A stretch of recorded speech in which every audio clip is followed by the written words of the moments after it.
I am Balaji working in Eureka Foods.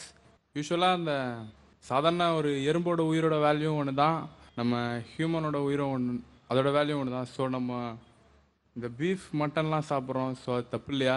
தென் வந்து பார்த்தீங்கன்னா இந்த ஹிந்து முஸ்லீம் கிறிஸ்டின் மூணு, இந்த பகவத்கீதை ப்ளஸ் பைபிள் தென் குரான் மூணு கேஸ்டும் ஃபைனலாக எல்லா உயிர்களிடத்தும் அன்பு செலுத்துங்க தான் சொல்கிறாங்க. ஸோ முஸ்லீமை மட்டும் ஸ்பெஷலாக நீங்கள் சொல்கிறது சரியாக புரியல.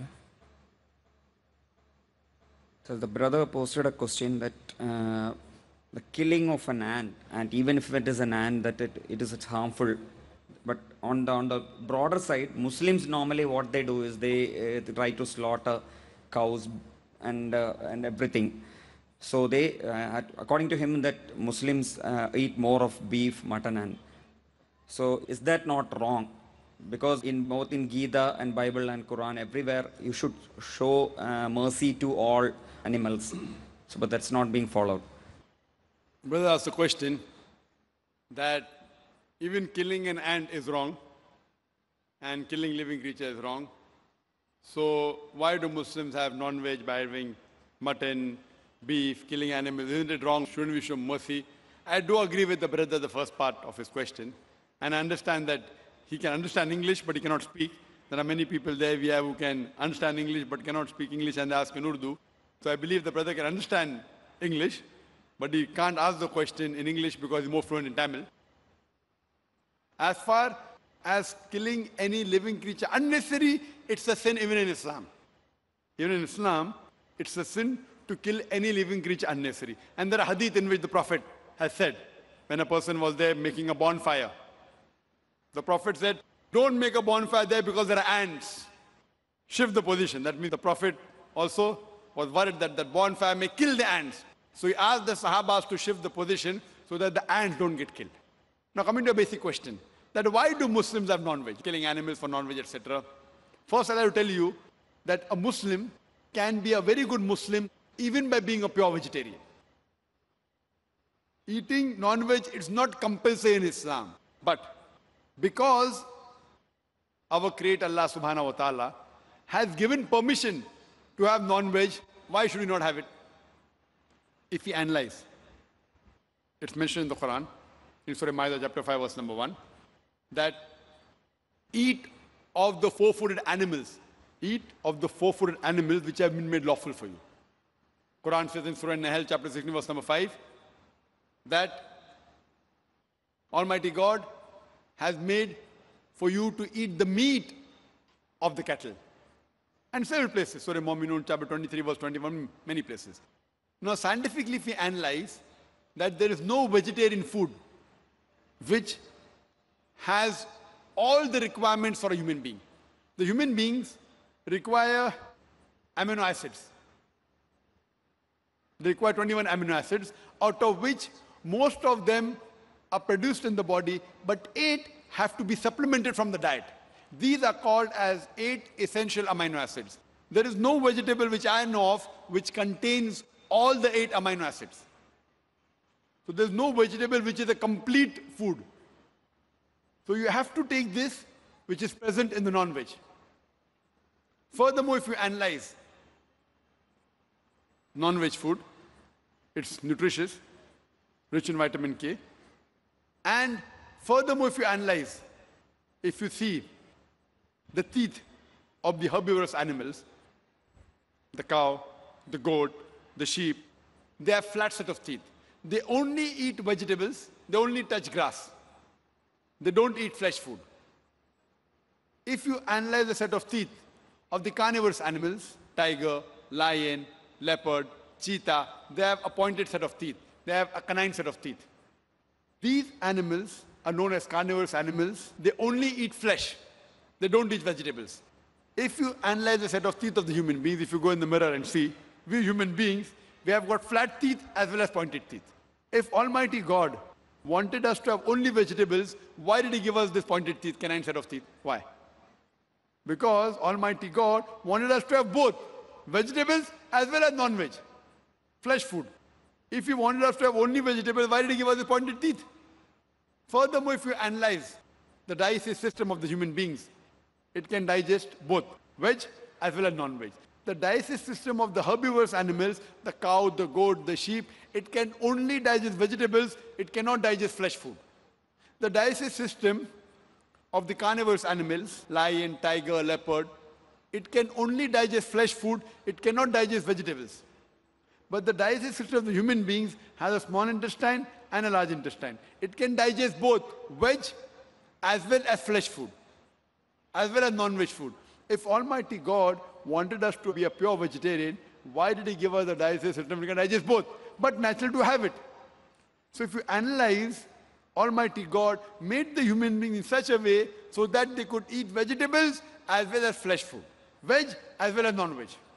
And many people have a misconception that most of the religions, they prohibit the eating of non-veg food. And many of the Hindus, they have a misconception. And they think that Hinduism prohibits the eating of non-veg food. In fact, if you read the Hindu scriptures, if you read Manusmriti, chapter number 5, verse number 30, it says, Almighty God created some animals to eat and some to be eaten. So those who eat the animals created to be eaten, you're not doing a sin. It's mentioned Manusmriti, chapter number 5, verse number 39. Almighty God created sacrificial animals. So if we eat the sacrificial animals, you're not doing a sin. Manusmriti, chapter number 5, verse number 41 says that killing of the sacrificial animal is not a sin. There are many quotations in the Hindu scriptures which talk about eating of non-veg food. If you read Mahabharata, Anushasan Parv, chapter number 88, Yudhishthir, who was the eldest brother of the Pandavas, he asked Bhishma that what things should he give in yagna, in puja, so that our ancestors will be satisfied. So Bhishma replies that if in puja, if in yagna, if you give herbs and shrubs and vegetables, our ancestors will be satisfied for 1 month. If you give fish, satisfied for 2 months. If you give meat, for 3 months.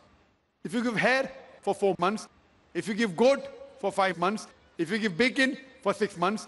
If you give deer, for 6 months. If you give birds, for 7 months. And the menu keeps on continuing. And it says that if you give buffalo in yagna, 11 months. If you slaughter a cow, our ancestors will be satisfied for 1 full year.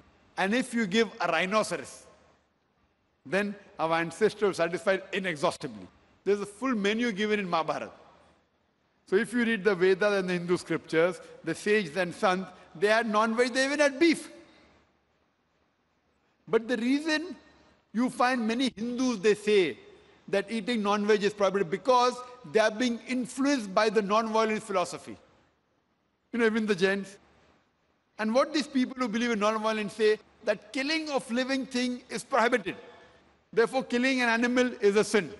So I agree with them, that if killing any living creature unnecessary is a sin.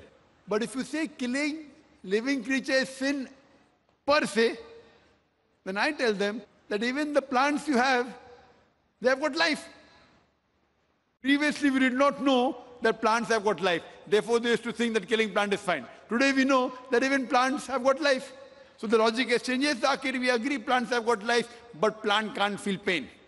Therefore, killing a plant, having vegetable, is lesser sin as compared to having non-veg, that flesh food.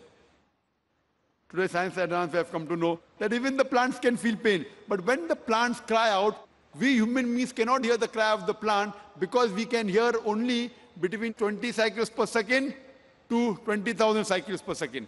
Anything below and above this we can't hear. So even the plants cry, but we cannot hear the cry of the plant. The plants feel pain. Today science tells us, so the logic exchange, they say, yes, Brother Zakir, we understand that plants have got life, they can feel pain. But you know, the plants have got 2 or 3 senses, the animal have got 5 senses. Therefore, killing animal is a greater sin. If I agree with them for sake of argument, that plants have got 2, 3 senses, animal has got 5 senses, and that's the reason killing animal is a greater sin. So I asked them a question. You know, there was a person who had a brother who was born deaf and dumb. Could not hear, could not speak. And someone goes and kills him. Suppose you have a brother who was born deaf and dumb, cannot hear, cannot speak. And if someone kills him, will you go and tell the judge, me Lord, give the murderer less punishment because my brother had 2 senses less? He could not hear, he could not speak. Will you say that? Or you will tell, me Lord, give the murderer double punishment because my brother was masoom, he was innocent. He could not hear, he could not speak. So in Islam, it does not mean that if you have 2 senses less, you have less punishment, or you have more senses, more punishment. Quran says, eat of the good things they have provided to you. As long as the thing is good and halal, it is permitted, you can have. So in Islam, we are allowed to slaughter animal only for eating. Unnecessary for hunting, for sports is prohibited. Like making a bonfire, ants are being killed, the Prophet said don't do it. So killing any living creature is prohibited unless if it is for eating, for survival, and it is amongst the permitted animals which God has given permission. As Manusmriti says, God has created some animal to eat and some to be eaten. If you kill the animal to be eaten, you're not doing a sin. Otherwise, generally, I per se, if you analyze, I've got no problem if the non-Muslims don't have non-veg. Because if every non-Muslim in India starts having non-veg, then the price of mutton and beef will go high.